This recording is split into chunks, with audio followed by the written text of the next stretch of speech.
Good morning, students. Today we will be discussing question paper for the year 2020, subject periodontology.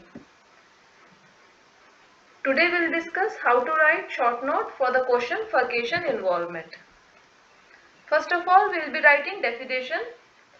Furcation involvement is invasion of bifurcation and trifurcation of multi-rooted teeth with periodontal disease. That means the periodontal disease that is there, it has reached the bifurcation and trifurcation of multi-rooted teeth.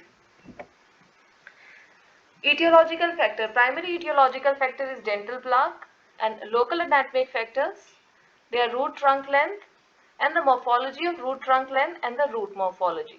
Local developmental anomalies, cervical enamel projections and enamel pearls, other iatrogenic factors and trauma from occlusion.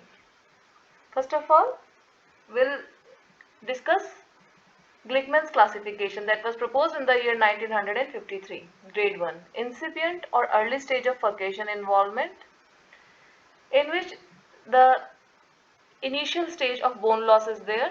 Suprabony pocket involving only the soft tissue. Early bone loss with increased probing depth, radiographic changes are not usually seen. Grade 2 is a cul-de-sac. That means bone loss is there in the area of furcation, but through and through opening is not there. Some amount of bone is there in the dome of furcation, but the area is still covered with the soft tissue. Grade 3, through and through furcation involvement is there. That means probe can pass in this opening and non-exposed this area, but this area is still not exposed to the oral cavity. It is covered with the tissue. That means bone is not attached to the dome of furcation. Grade 4, through and through opening is there, and plus the area is exposed to the oral cavity because soft tissue recession is there. Interdental bone is lost. Soft tissue has receded apically so that furcation opening is clinically visible.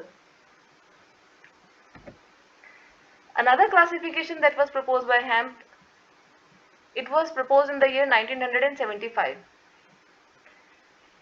And this classification is based on the horizontal component of bone.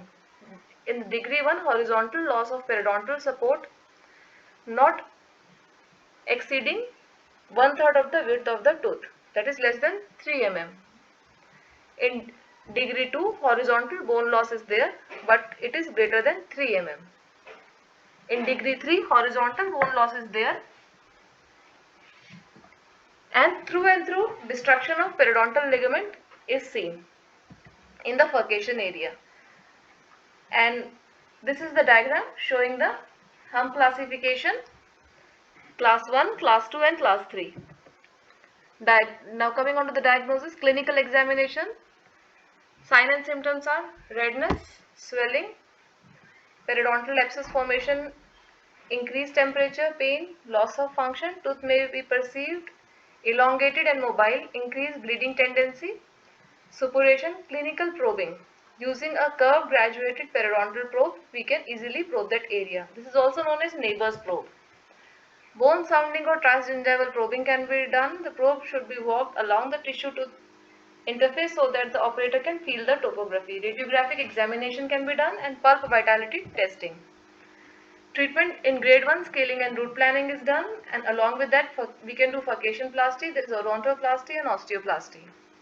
Grade 2, scaling and root planning, we can go for furcation plasty also, and apart from that regenerative periodontal treatment can be done. Grade 3, scaling and root planning, followed by hemisection or root resection of the most affected root. In grade 4, tunnel preparation or extraction of hopeless teeth is done. Thank you.